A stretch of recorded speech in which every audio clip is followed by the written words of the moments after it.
Hi ಎಲ್ರಿಗೂ welcome back to my YouTube channel. ಎಲ್ಲರೂ ಹೇಗಿದ್ದೀರಾ? ನಾವಂತೂ ತುಂಬ ಚೆನ್ನಾಗಿದ್ದೀವಿ. ಸೊ ಇವತ್ತಿನ ವಿಡಿಯೋದಲ್ಲಿ ನನ್ನ ರೊಟೀನ್ ವ್ಲಾಗ್ನ ಹಾಗೆ ನಾನು ಓದಿರುವಂತಹ ನಮ್ಮೂರು ಶಾಲೆನ ಶೇರ್ ಮಾಡ್ಕೊತಾ ಇದ್ದೀನಿ ನಿಮ್ಮ ಜೊತೆ.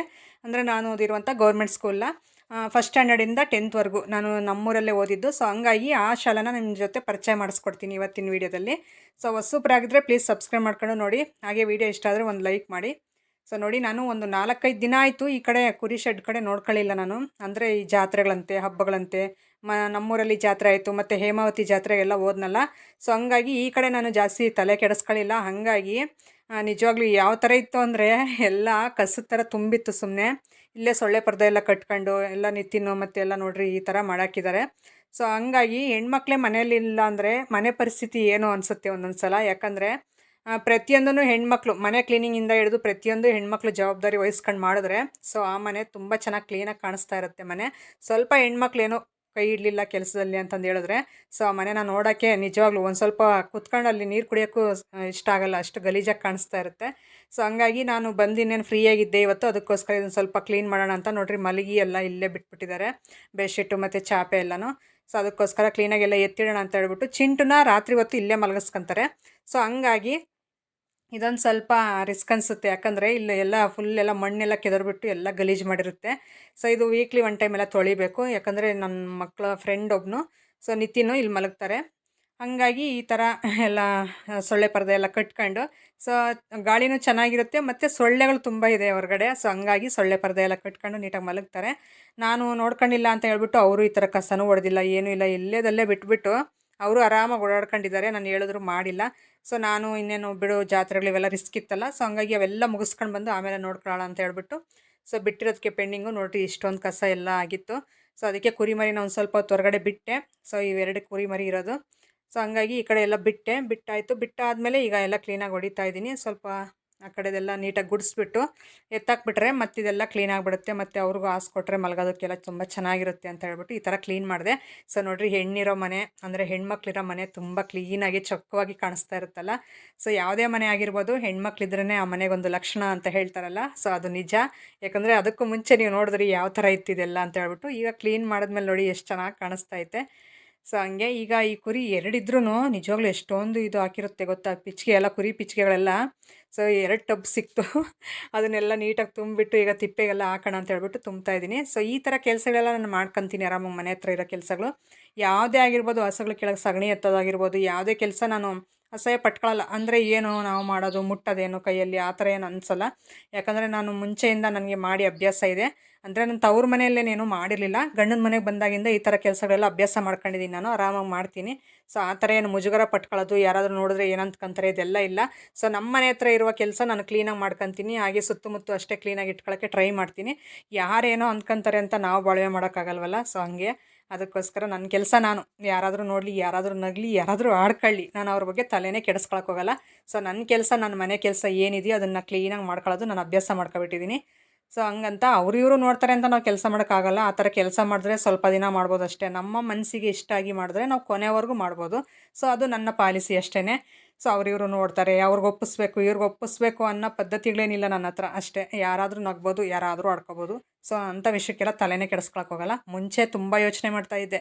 ಸೊ ಯಾರಾದರೂ ನೋಡಿದ್ರೆ ಏನಾದರೂ ಅಂದ್ಕೊತಾರೇನೋ, ಇಲ್ಲಿ ನೋಡು, ಇಲ್ಲಿ ಈ ಥರ ಕೆಲಸಗಳು ಮಾಡ್ತಾಳೆ, ಈ ಥರ ಮಾಡ್ತಾಳೆ ಅಂತ ತುಂಬ ಯೋಚನೆ ಮಾಡ್ತಾಯಿದ್ದೆ. ಸೊ ಈಗ ಜನರ ಮನಸ್ಥಿತಿ ಎಲ್ಲ ಅರ್ಥ ಮಾಡ್ಕೊಂಡು ನಾನು ಕಾಲಕ್ಕೆ ತಕ್ಕಂತೆ ನಾವು ಚೇಂಜ್ ಆಗಬೇಕಲ್ಲ. ಸೊ ಹಂಗಾಗಿ ಆ ಚಿಂತೆಗಳು ಆ ಥರ ಎಲ್ಲ ಬಿಟ್ಬಿಟ್ಟು ನಾನು ಆ ಜನರ ಮಧ್ಯೆ ಹೊರಗಡೆ ಬಂದುಬಿಟ್ಟೆ ನಾನು.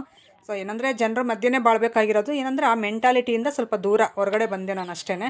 ಸೊ ಆ ಥರ ಚಿಂತೆಗಳು ಆ ಥರ ಏನೂ ಮಾಡಲ್ಲ. ಈಗ ಆರಾಮಾಗಿ ಫ್ರೀಯಾಗಿ ವೀಡಿಯೋಸ್ ಮಾಡ್ಕೊಂಡು ಆರಾಮಾಗಿ ಮನೆ ಕೆಲಸ ಮಾಡ್ಕೊಂಡಿದ್ದೀನಿ. ಹೌಸ್ ವೈಫ್ ಆಗಿ ತುಂಬ ಹೆಮ್ಮೆ ಪಡ್ತೀನಿ ನಾನು.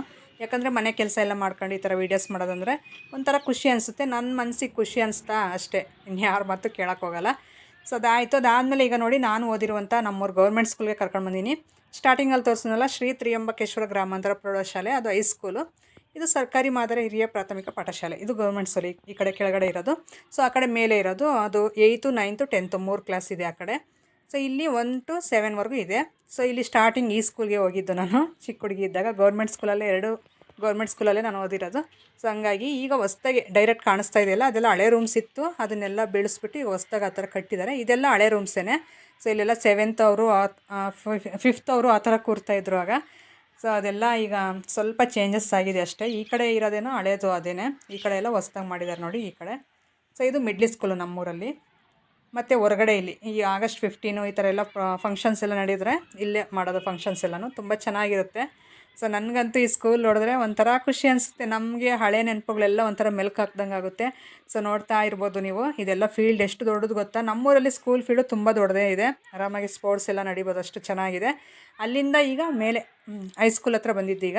ಸೊ ಇಲ್ಲಿ 8th 9th 10th ಇಷ್ಟು 3 ಕ್ಲಾಸ್ ಇದೆ ಇಲ್ಲಿ. ಸೊ ಇಲ್ಲಂತೂ ಈಗ 1 to 7 ಅಷ್ಟೊಂದು ನೆನಪಿರಲ್ಲ. 8th 9th 10th ಈ 3 ಕ್ಲಾಸ್ ಮಾತ್ರ ಫುಲ್ಲು ನೆನಪಿರುತ್ತೆ, ಯಾಕಂದರೆ ಸ್ವಲ್ಪ ಮೆಚೂರ್ಡ್ ಆಗಿರುತ್ತೆ ಮೈಂಡು. ಸೊ ಆ ಚಿಕ್ಕ ಮಕ್ಕಳಿದ್ದಾಗ ನಾವು ಏನು ಎತ್ತ ಅನ್ನೋದೇನು ಅಷ್ಟೊಂದು ನೆನಪಿರಲ್ಲ. ಸೊ ಈಗ ಇಲ್ಲಿ ಬಂದುಬಿಟ್ಟು ನಾವು ಸ್ಕೂಲ್ ಬೆಲ್ ಹೊಡೆಯೋರ್ಗು ಈ ಮಕ್ಕಳೆಲ್ಲ ಆಟಾಡ್ತಾ ಇರಲ್ಲ, ಇಲ್ಲಿ ಗ್ರೂಪ್ ಆಗಿ ಅವ್ರವ್ರ ಫ್ರೆಂಡ್ಸ್ ಅವರೆಲ್ಲ ಕೂತ್ಕೊತಾ ಇದ್ವಿ. ಸೊ ಬೆಲ್ ಆದಮೇಲೆ ಅಲ್ಲಿ ಮೇಲ್ಗಡೆ ಹೋಗ್ಬಿಟ್ಟು ಪ್ರೇಯರ್ ಮಾಡೋದು. ಇಲ್ಲಿ ಸ್ಕೂಲ್ ಟೀಚರ್ಸ್ ಬಂದವರು ಇದ್ರ ಮೇಲೆ ಕಟ್ಟೆ ಮೇಲೆ ಕೂರ್ತಾಯಿದ್ರು. ಸೊ ಇದೆಲ್ಲ ನೋಡ್ತಾ ಇದ್ದರೆ ನನಗೆ ಆಗ ನಾನು ಸ್ಕೂಲ್ಗೆ ಹೋಗ್ಬೇಕಾದ್ರೆ ಅದೆಲ್ಲ ನೆನಪಾಯಿತು. ಅಲ್ಲಿ ರೂಮ್ ಕಾಣಿಸ್ತಾ ಇದೆಯಲ್ಲ, ಎಂಚೆಲ್ಲ ಬಿದ್ದೋಗಿದೆಯಲ್ಲ, ಸೊ ಅದು ಸ್ಟಾಫ್ ರೂಮ್ ಥರ ಯೂಸ್ ಮಾಡ್ಕೊತಾ ಇದ್ರು ನಮ್ಮ ಸ್ಕೂಲ್ ಟೀಚರ್ಸ್ ಎಲ್ಲನೂ. ಸೊ ಅಲ್ಲಿ ಹೋಗ್ಬಿಟ್ಟು ಅಲ್ಲಿ ಕೂರೋರು, ಬೆಲ್ ಆಗೋವರೆಗೂ ಅಲ್ಲಿ ಮತ್ತು ಈ ಕಟ್ಟೆ ಮೇಲೆ ಎಲ್ಲ ಕೂರೋರು. ಆಮೇಲೆ ಬೆಲ್ ಆದಮೇಲೆ ನೋಡಿ ಇಲ್ಲಿ ಮರ ಕಾಣಿಸ್ತಾ ಇಲ್ಲ, ಮರದ ಆ ಕಡೆ ಆ ಕ್ಲಾಸ್ ಮುಂದೆ ಪ್ರೇಯರ್ ಮಾಡ್ತಾಯಿದ್ದಿದ್ದು. ಸೊ ಹಂಗೆ ಇಲ್ಲೆಲ್ಲ ಗಿಡಗಳು, ಹೂವಿನ ಗಿಡಗಳು ಎಲ್ಲ ತುಂಬ ಜಾಸ್ತಿ ಇದ್ವು. ಸೊ ಇಲ್ಲೆಲ್ಲ ಕೂತ್ಕೊಂಡು ನಾವು ಗ್ರೂಪ್ ಸ್ಟಡಿಗೆ ಅಂತ ಬಿಡೋರು, ಮತ್ತು 4 ಗಂಟೆ ಹಂಗೆ. ಸೊ ಅಲ್ಲಿ ಕೂತ್ಕೊಂಡು ನಾವೆಲ್ಲ ಓದ್ಕೊಳ್ಳೋದು, ಮತ್ತು ಟೀಚರ್ಸ್ ಎಲ್ಲ ನಮ್ಗೆ ಹೇಳ್ಕೊಡೋದು ತುಂಬ ಚೆನ್ನಾಗಿರುತ್ತೆ. ನಿಜವಾಗ್ಲೂ ಆಗಿನ ಕಾಲ, ಆಗಿನ ಲೈಫೇ ತುಂಬ ಚೆನ್ನಾಗಿತ್ತು ಅನಿಸುತ್ತೆ. ಸೊ ಯಾಕಂದರೆ ಈಗ ನೋಡ್ತಾ ಇದ್ದರೆ ನನಗೊಂಥರ ಖುಷಿ ಅನ್ನಿಸ್ತೈತೆ ಕ್ಲಾಸ್ ಎಲ್ಲ ನೋಡ್ತಾ ಇದ್ದರೆ, ಸ್ಕೂಲೆಲ್ಲ. ಸೊ ಇದು ನೋಡಿ ಈ ಕಡೆ ಈಗ ಅಡುಗೆ ಮಾಡ್ಕೊಳ್ಳೋದಕ್ಕೆ ಅಂತ ಹೇಳ್ಬಿಟ್ಟು, ಆಗ ಬಿಸಿ ಊಟ ಇರಲಿಲ್ಲವಲ್ಲ ನಮಗೆ, ಈಗ ಬಿಸಿ ಊಟ ಇದೆ. ಸೊ ಅಡುಗೆ ಮಾಡ್ಕೊಳ್ಳೋದಕ್ಕೆ ಅಂತ ಈ ರೂಮ್ನ ರೆಡಿ ಮಾಡಿಸಿದ್ದಾರೆ. ಸೊ ಇಲ್ಲೆಲ್ಲ ಬಿಸಿ ಊಟ ಮಾಡಿಬಿಟ್ಟು ಮಕ್ಕಳಿಗೆಲ್ಲ ಊಟಕ್ಕಿಡೋದು. ಇಲ್ಲಿ ಅಕ್ಷರ ದಾಸೋಹ ಅಂತ ಬರೆದಿದ್ದಾರೆ. ಸೊ ಇದು ನೋಡಿ, ಇದೆಲ್ಲ ನಾವು ಓದಿರೋಂಥ ಸ್ಕೂಲ್, ಇದೆಲ್ಲ ಬಿದ್ದೋಗಿದೆ. 10th ಈ ಲಾಸ್ಟ್ ರೂಮ್ ಇದೆಯಲ್ಲ ಅದನ್ನು 10th ಆಗಿ ಯೂಸ್ ಮಾಡ್ತಾಯಿದ್ರು. ಆಮೇಲೆ ಮಧ್ಯದ್ದು 9th, ಆ ಕಡೆ ಫಸ್ಟಲ್ಲಿ 8th, ಈ ಥರ 3 ಕ್ಲಾಸ್ ಅಷ್ಟೇ. ಇದು ಸ್ವಲ್ಪ ಹೊಸ್ದಾಗಿ ರೂಮ್ಸ್ ಎಲ್ಲ ಕಟ್ಟಿದ್ದಾರೆ.